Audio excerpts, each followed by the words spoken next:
Recibimos ahora a la procuradora Silvana Carrión, quien es la responsable por la Procuraduría de todos los casos que tienen que ver con Lava-Jato, y que además ha sido nombrada el día de ayer, me parece, como reemplazo del Procurador General Anticorrupción, Javier Pacheco, en el caso específico en el cual es investigado él por un nombramiento indebido.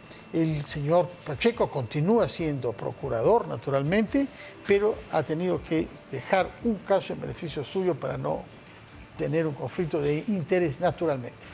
Señora Carrión, quisiera comenzar hablando sobre cifras, porque hemos hablado sobre aspectos jurídicos con otras personas. Usted sabe de cifras. ¿Cuál es la reparación civil que se ha impuesto a Toledo y el conjunto de personas que tienen que ver con el caso de corrupción referido a la interoceánica? Buenas noches, don Buenas Fernando. noches, señora Carrión.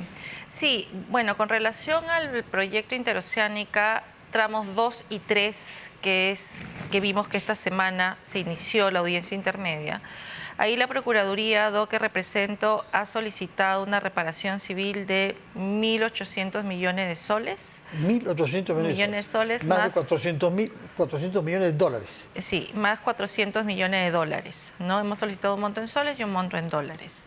Esta reparación civil está solicitada, pedida o dirigida contra todos los investigados del caso, más las empresas que estuvieron involucradas en el caso. ¿Y cómo es que se prorratea esa enorme suma?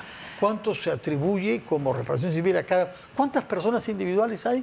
Más o menos 30 investigados. 30 investigados, más empresas. Sí. ¿Cómo se distribuye más o menos este monto? La norma en el Perú señala que la reparación civil es solidaria. Entonces el Estado se la puede cobrar a cualquiera de ellas, a cualquiera de las personas que están investigadas o contra quienes se dirige la pretensión civil, las personas naturales o las personas jurídicas.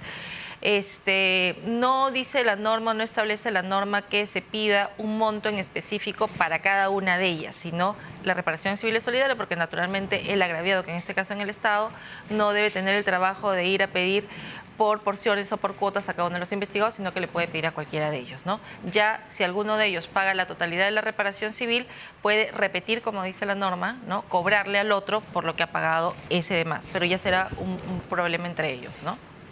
Ahora bien, al margen de este aspecto económico, reparación civil, ¿qué papel le corresponde a la Procuraduría a partir del momento en que Alejandro Toledo llegue al Perú?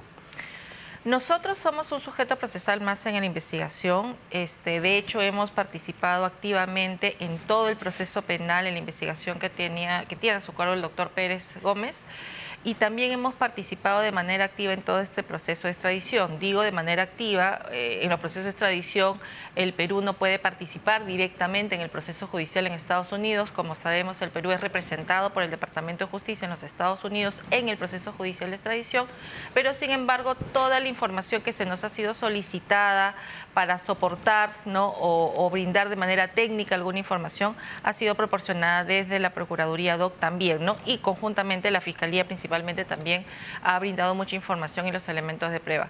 De hecho, usted sabe, don Fernando, que el sector justicia contrató en su momento un estudio de abogados en Estados Unidos, el estudio de Follejo, para que nos pueda orientar y monitorear y hacer el seguimiento de todo este proceso de extradición. Durante un periodo relativamente breve, ¿no? Porque... No, el contrato con el estudio se mantiene hasta la fecha, ¿no? ¿Pero cuándo es que se hizo? Porque durante la primera fase... En el año 2019. 2019. Cuando comenzó el proceso de extradición. Ya, o sea que se ha mantenido durante 4 años. De los 6 que ha estado Toledo en los Estados Unidos. Sí, porque el proceso de extradición comenzó en el año 2019, ¿no? Durante ese tiempo. Entonces, ellos nos han venido dando la alerta para el monitoreo, digamos, para mejor soportar técnicamente y con la información a los requerimientos del Estado. ¿Con ese estudio de abogados? Sí, claro. ¿Les ha hecho saber un poco qué reacción tienen frente al comportamiento procesal que ha tenido Toledo, sobre todo estas últimas semanas? Sí, o sea, lo que nos venía informando el estudio de abogados con cada pedido que hacía el señor Toledo, que además era colgado en el sistema público judicial en los Estados Unidos, era que había una impresión también de los jueces del Poder Judicial de que estos recursos estaban tendiendo o se presentaban solamente para tratar de dilatar o retrasar la ejecución de la extradición, ¿no? Entonces, esa impresión desde el estudio de abogados, pero además corroborado en cada una de las decisiones del Poder Judicial. La última decisión que denegó las medidas provisionales del señor Toledo ante la Corte de Washington, D.C., fue bastante enérgica y categórica, ¿no? Dijo específicamente que todos los últimos recursos que había presentado el señor Toledo era para dilatar el proceso de extradición. Eso está por escrito, y que, tanto la Corte de Columbia, ¿no?, como de California. ¿Cómo reaccionaron sus abogados de un bufete privado de abogados norteamericanos cuando se enteraron de que Toledo, que hasta el momento había dicho que no tenía dinero y que tenía que contar con un abogado de oficio, contrató a un estudio de abogados, creo que más caro que el que contrató el Estado, ¿no? Sí.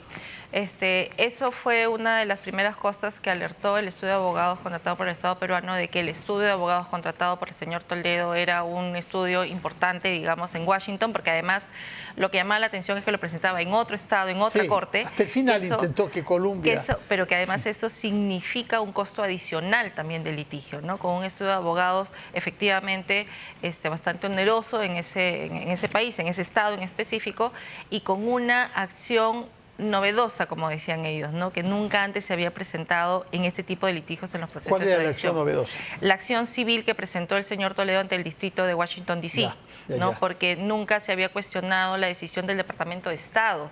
Siempre los cuestionamientos habían ido dirigidos a las decisiones judiciales de la extradición. Pero no una vez que el gobierno federal, una vez que el gobierno, con una decisión política que emite el orden de entrega, como es el Departamento de Estado que le emitió en febrero de este año, se planteó una acción civil cuestionando el debido proceso que siguió el Departamento de Estado, ¿no? ¿Usted va a ser un actor procesal durante las audiencias que hayan, en primer lugar, de control de acusación y luego esperamos cuanto antes de juicio oral, ¿no? Porque Toledo ha venido diciendo que hay una lentitud prácticamente deliberada en el Perú y que detenerlo a él en el Perú significa matarlo en la cárcel antes de haber pisado una sala? Me imagino que por su honor usted querrá que el señor Toledo vaya a una sala cuanto antes, usted y las demás partes procesales.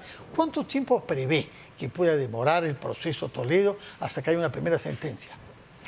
Estamos, como usted dice, en la etapa de control de acusación.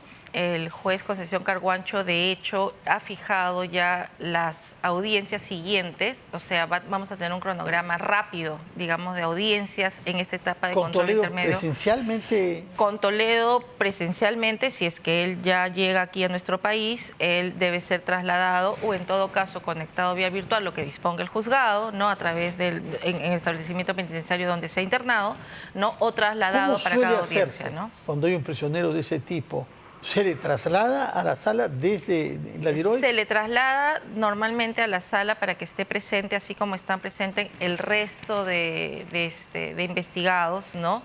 Pueden estar representados solamente por su defensa en ese estadio, porque en este estadio, en estas audiencias que estamos llevando, se discuten los temas técnicos procesales, ¿no?, las observaciones procesales, materiales a la acusación. Entonces pueden estar representados solamente por los abogados de las defensas, pero el juez puede disponer que se conecte virtualmente también desde el establecimiento penitenciario. De hecho, en muchas de las audiencias, en otros casos que hemos llevado, los jueces a veces disponen ello y es dentro de del ordinario, digamos, ¿no?, que se viene llevando. ¿Usted cree entonces que si el juez Concepción Carguancho acelera, podemos terminar con el control de acusación en los próximos meses? Sí. Y imaginar que el proceso propiamente tal entra a su fase oral a la fase de juicio oral, sí, porque sí, seguimos el ritmo que hemos iniciado en estas audiencias, es probable que en 2 o 3 meses podamos, si no es antes, poder concluir la etapa intermedio de control de acusación y luego pasar a la siguiente etapa, que es juicio oral, ¿no? Ahora, hay un problema con la sobrecarga procesal y el hecho de que los jueces, a diferencia de los procuradores o los fiscales que se han especializado en abajato, no tienen como único tema el abajato, sino muchos otros casos también, y cada caso toma mucho tiempo y hay que estar encima de ellos. ¿Participa usted del pedido que ha hecho el fiscal Rafael Vela de que hayan jueces dedicados exclusivamente al caso de abajato? Sí, totalmente. De hecho, nosotros hicimos un pedido formal con la gestión anterior de la doctora Barrios, ¿no? Cursamos un oficio para también solicitar esta misma disposición, esta misma medida. De hecho, hasta hace un par de años más o menos, habían jueces, sin haberse creado un sistema propiamente dicho, habían jueces que solamente veían los casos vinculados al la operación Lavajato. Eso se desactivó o se desarticuló, digamos, hace un par de años y ha hecho que todas las audiencias y todos los procesos exista una carga procesal que no pueda ser atendida de la medida o en la forma que debe ser atendida. Y la experiencia no solamente nacional, con los casos previos Fujimori y Montesinos, que hubo fiscales especializados, equipos especializados en el Poder Judicial, porque hubieron también jueces ad hoc y también una procuraduría ad hoc, sino que la experiencia internacional señala que la especialización es lo más eficaz y eficiente para avanzar con los procesos. No solamente... ¿Habrá ya dirigido un oficio nuevo también al nuevo presidente? Sí, hemos Javier reiterado Arévalo? también. Porque es un hombre que toma decisiones y que realmente... Sí. De hecho, sí hemos tenido una conversación ¿Qué le con ha el doctor contestado? Arévalo. Todavía no, pero sí hemos tenido una conversación con el doctor Arévalo explicando también esta situación y él se mostró bastante dispuesto, digamos, a tomar alguna medida al respecto, ¿no? De acuerdo. ¿Qué cosa quisiera usted que la población peruana crea respecto de su sistema judicial, incluyo a la Fiscalía y a la Procuraduría, antes de que el señor Toledo llegue acá? Porque hay dudas que tienen que ver con la lentitud, que tienen que ver con el hecho de que no hay condenas, de que los procesos no avanzan. Los únicos condenados hasta ahora del caso Lavajato son personas que tenían responsabilidades menores. ¿Por qué? ¿Qué cosa diría usted a los peruanos para que mantengan su confianza en nuestro sistema judicial? Primero, que creo que el señor Toledo pueda responder a la justicia como el más alto funcionario que ocupó uno de los más altos cargos en nuestro país. Implica además que nadie es, digamos, que nadie tiene una diferencia ante la ley. Todos somos iguales ante la ley. Y todos debemos ser juzgados de la misma manera si es que se cometen ilícitos tan graves, además, como los que se han cometido. Hablando de los funcionarios públicos, pero también de los empresarios, porque los empresarios más importantes de este país han sido comprendidos en el caso de Lavajato, hecho que no se veía en años previos, ¿no? Con el caso de Lavajato se ha visto que no solamente expresidentes y ministros, sino también funcionarios importantes y empresas importantes han sido comprendidas dentro de las investigaciones penales. Los casos penales sí suelen durar varios años, eso es, digamos, parte de cómo está establecido nuestra norma.